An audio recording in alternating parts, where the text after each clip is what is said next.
오늘 주시는 말씀을 나에게 주시는 말씀으로 아멘하고 받으면 역사가 일어날 줄 믿습니다. 우리가 때로는 말이에요, 신앙생활을 하면서 또 세상을 살아가면서도 역시 마찬가지로 내 생각을 정리를 하고 때로는 뜻을 정하고 결정을 하고 그것을 진행해야 할 일들이 있는 것입니다. 우리가 신앙생활을 하면서도 역시 마찬가지예요. 우리가 예수 믿는 사람으로서 말씀을 듣고 그리고 뜻을 정하고 그리고는 결단을 하고 결정을 하고 추진을 해야 할 때가 있는 겁니다.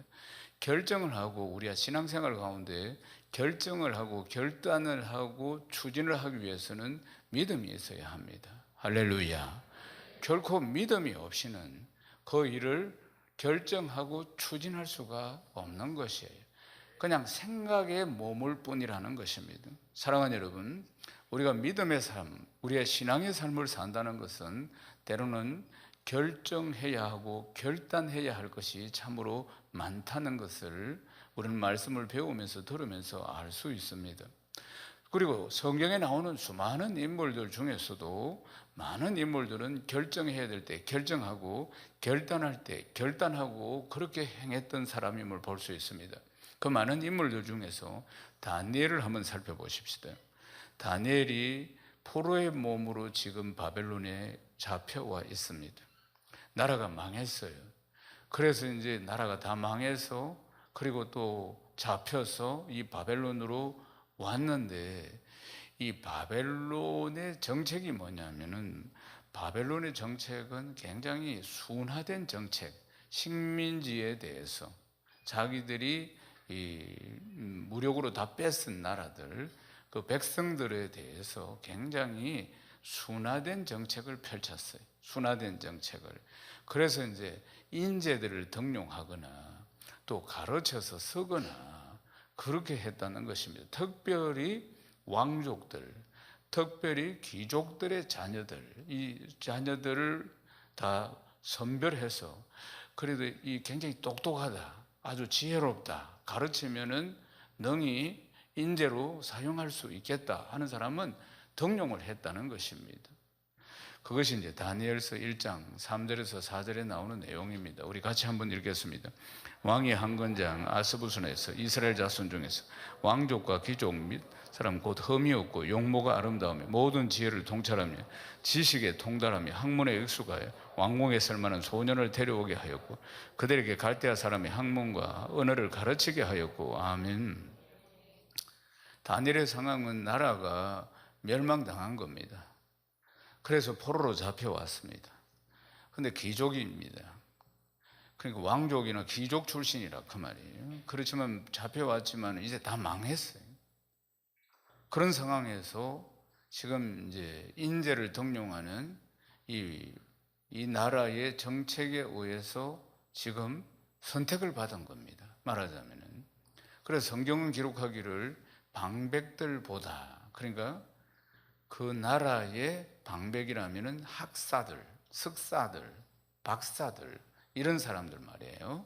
모략가들, 이런 사람들보다 다니엘이 지혜와 총명이 10배나 더 뛰어났다고 했습니다. 성경은 보면은. 그러니까 보통 IQ가 이제 150이라고 합시다. 굉장히 기뻐합니다. 근데 그러면 1500쯤 됐다 이 말이에요. 말하자면은 지혜와 총명이 10배나 뛰어났다고 하잖아요. 그러니까 이제 이 소년들을, 다니엘과 세 친구를 등용을 다 한 겁니다. 등용을 말이에요. 다니엘은 포로로 지금 잡혀왔는데 천금과 같은 기회죠. 여기에서 자기가, 그러니까 다니엘과 세 친구 그리고 또 여러 소년들이 선택을 받았습니다. 왕족과 귀족들 출신 중에서 똑똑하다고 가르치면 될 만한 인물이 된다고 생각하는 다 선택을 받았다 그 말이에요. 근데 이들에게 이제 3년 동안 음식을 제공합니다. 왕이 먹는 음식을 제공하는 거예요. 그러니까 아주 귀한 대접을 받는 거죠. 그리고 교육을 받는 겁니다. 근데 왕이 먹는 이제 음식을 먹는데 그 음식이 왕이 먹는 포도주를 먹고, 그래 최고급이겠죠. 말하자면은 왕이 먹는 음식을 먹고 최고급이겠죠. 그런 대우를 받는 거예요. 그러니까 이게 포로의 신분으로 잡혀와서, 그러니까 뭐 말로 다 표현할 수 없는 천근과 같은 기회가 온 것이라고 볼 수가 있겠습니다. 그래서 이제 그 음식을 먹으면서 그들이 가르치는 학문에 전념하고, 그리고 이들을 맡아, 이 소년들을 맡아 있는 황관장이 있는데 황관장과 사이가 좋고, 그렇게 하면은 자기의 인생의 문제는 다 해결이 되는 겁니다. 그렇지 않겠어요? 아주 뭐 포로로 잡혀왔지만은 특별한 신분으로서는 아주 그냥 자리매김할 수 있고 대우받을 수도 있고, 그러니까 출세하고 성공할 수 있다 이 말은, 이 나라에서. 그런데 다니엘이 굉장히 자기의 신앙관과 부딪히는, 자기의 정체성과 부딪히는 문제가 발생했습니다. 그게 뭐냐면은 왕이 주는 음식, 왕이 주는 포도주인 것입니다. 이 음식들은 모두 다 그들이 믿는 신 앞에 바쳐지고 그 다음 오는 겁니다. 그러니까 우상 앞에 갔다가 우상 앞에 바쳐졌다가 오는 음식이기 때문에 이것이 다니엘의 신앙과는 맞지 않았던 것입니다. 그리고 또 이들은 또 이제 이름도 전부 바벨론식으로 바꾸고, 그러니까 다니엘의 바벨론식의 이름이 베드사살입니다. 그리고 또 다니엘의 세 친구, 그 세 친구 이름들도 다 이 바벨론식으로 이름을 다 바꿨습니다. 하나냐는 사드락, 미사엘은 메사, 아사랴는 아벳느고.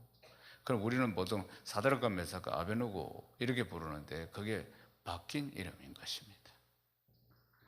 그러니까 이름도 바꾸고, 그리고 또 문화도 바꾸고, 그리고 여러 가지를 전부 다 바벨론식으로 다 바꾸고 그 바벨론 문화에 젖어들게 만드는 것이에요. 그러니까 다니엘의 고민이 바로 그것이었습니다. 자기는 하나님의 자녀고 하나님의 백성인데 자신의 정체성이 이런 것을 통해서 이룰까 하는 염려였던 것입니다. 이것을 하나씩 하나씩 수용하기 시작했을 때 자기가 하나님의 자녀로서의 정체성을 다 상실하게 된다는 것이 최고의 고민이었던 것입니다. 다니엘서 1장 8절을 읽겠습니다.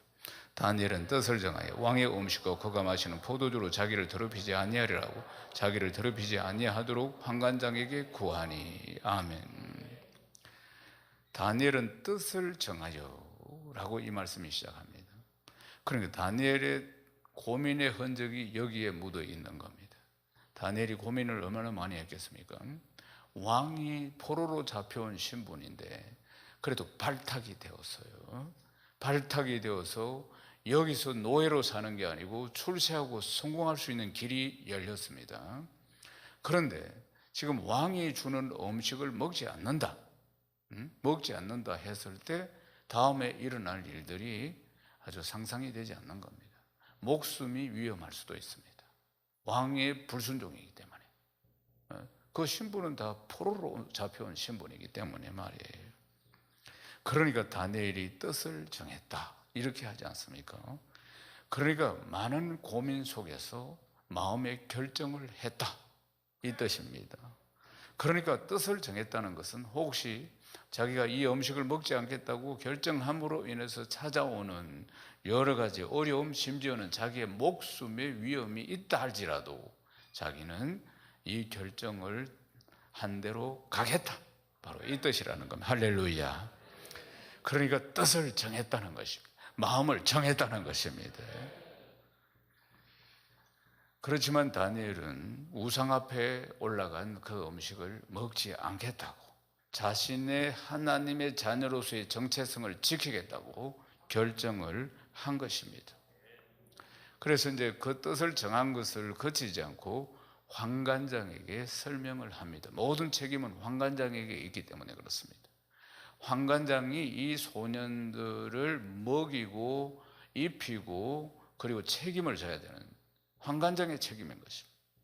그 환관장에게 설명을 하게 됩니다. 사랑하는 여러분, 오늘 우리가 이제 이 시대를 살아가는데도 우리에게 많은 유혹이 있다는 것입니다. 우리의 정체성을 흔드는 유혹들, 하나님의 자녀로서 당당하게 살아가야 되는데 그런 부분을 타협하게 하는 유혹들이 많이 있다는 겁니다.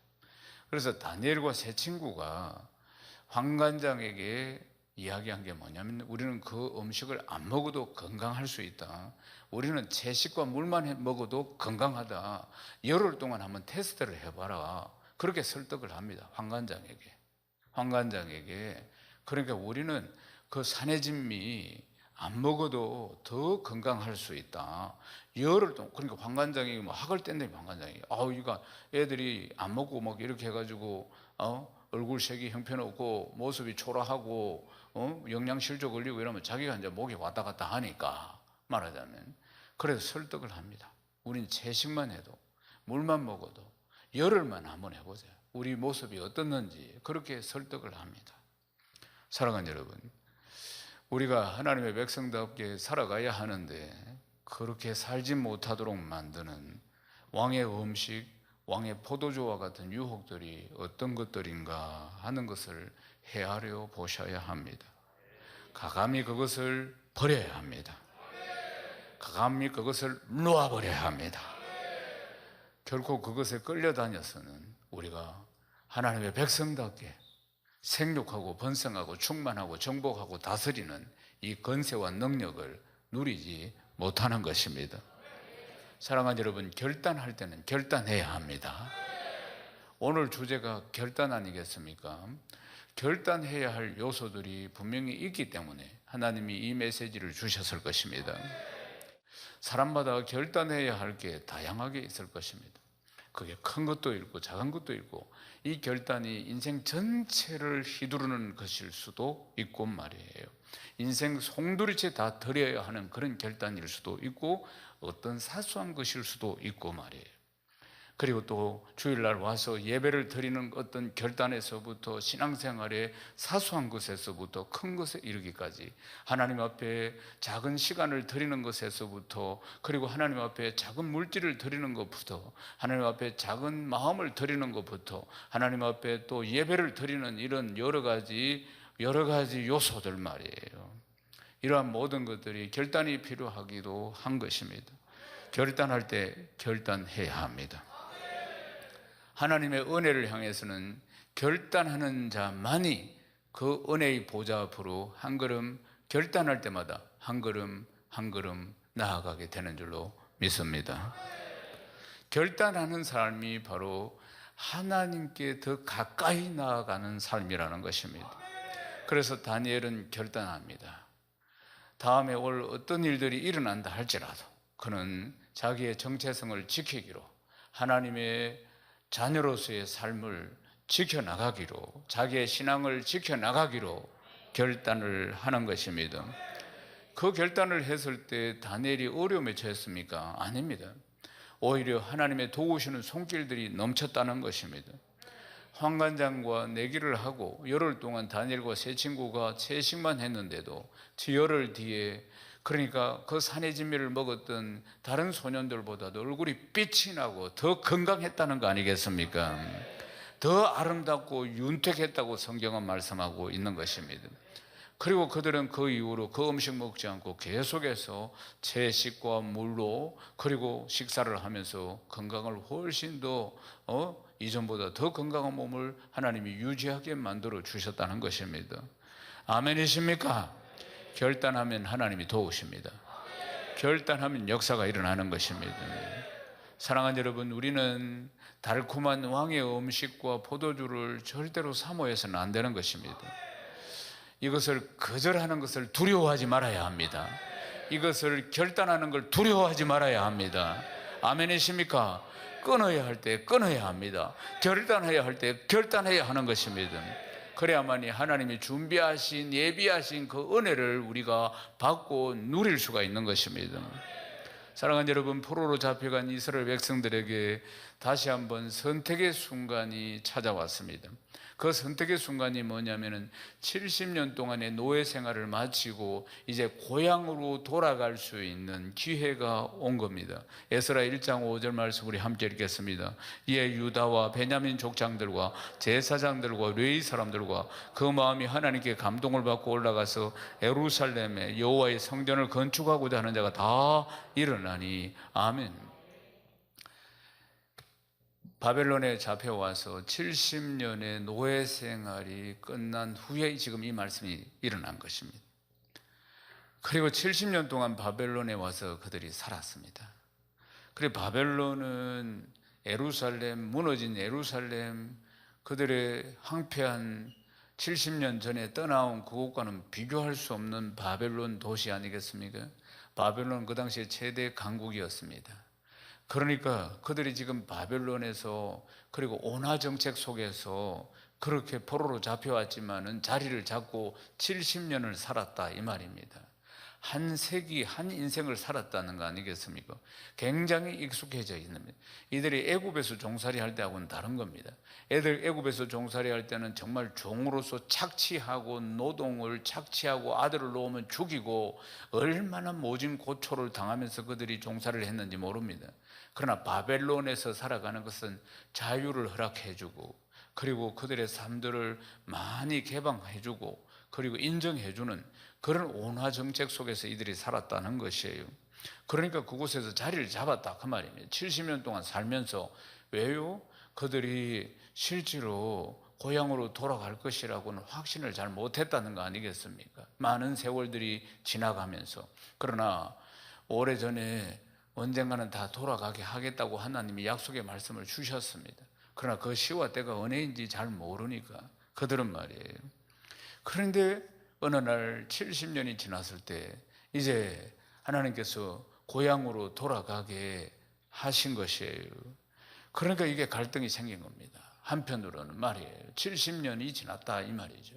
그리고 여기서 이미 자리를 잡고 살만하다는 거예요. 어렵사리 포로로 잡혀와서 삶의 기반을 다 잡은 거 아니겠습니까? 그런데 그걸 다 내려놓고 그 황폐한 땅으로 가야 된다는 거 말이에요. 그런데 그 중에서 하나님이 다시 예루살렘으로 가서 성전을 지어서 다 회복을 시켜라는 것에 이 말씀 앞에 순종하는 사람들이 있었습니다. 성경에 보면은 유다와 베냐민 족장들, 제사장들, 레위 사람들, 그리고 그 마음이 하나님께 감동받은 사람들, 그래서 예루살렘에 가서 성전을 건축하고자 한 사람들, 이 사람들, 일부의 사람들이 움직였던 것입니다. 하나님 말씀 앞에 순종하는 것이에요.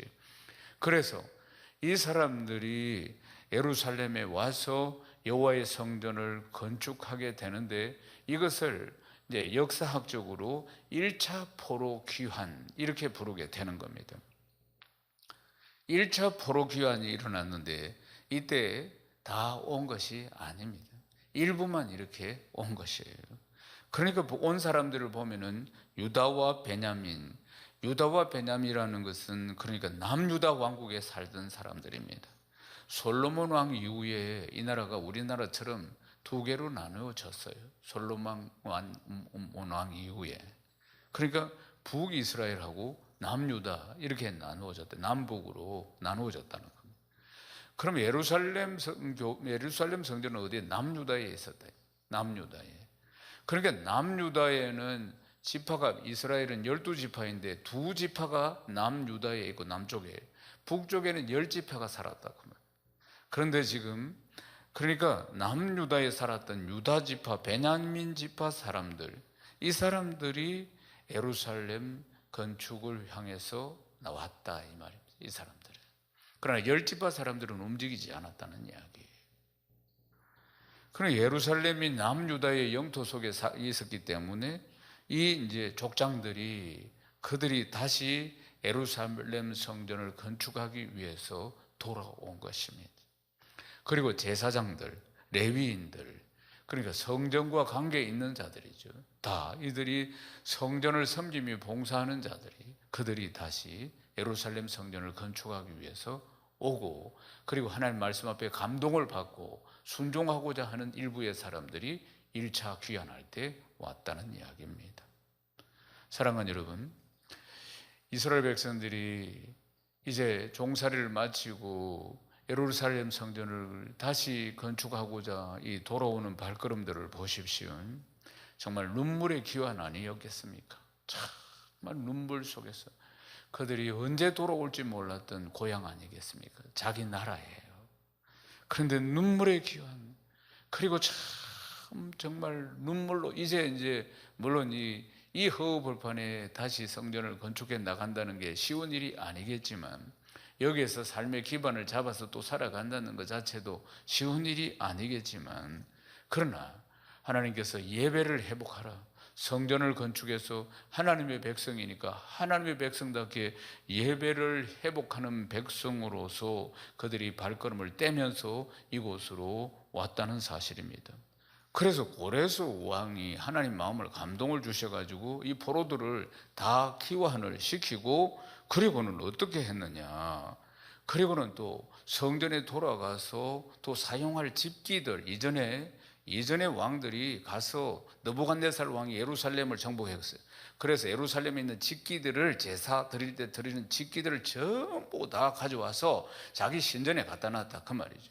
그 창고를 열어가지고 다시 다 주는 거예요. 정말 놀라운 일이죠. 아멘이십니까? 하나님이 하시지 않고는 그 전리품을 줄 수가 있습니까? 없지요, 말하자면. 그게 검은 보화라 그 말이에요. 그걸 그냥 다 돌려줬다는 사실 아닙니까? 에스라 1장 7절 말씀입니다. 고레스 왕이 또 여호와의 성전 그릇을 꺼내니 옛적에 느부갓네살이 예루살렘에 옮기다가 자기 신들의 신당에 두었던 것이라. 아멘. 놀라운 일입니다. 아멘이십니까?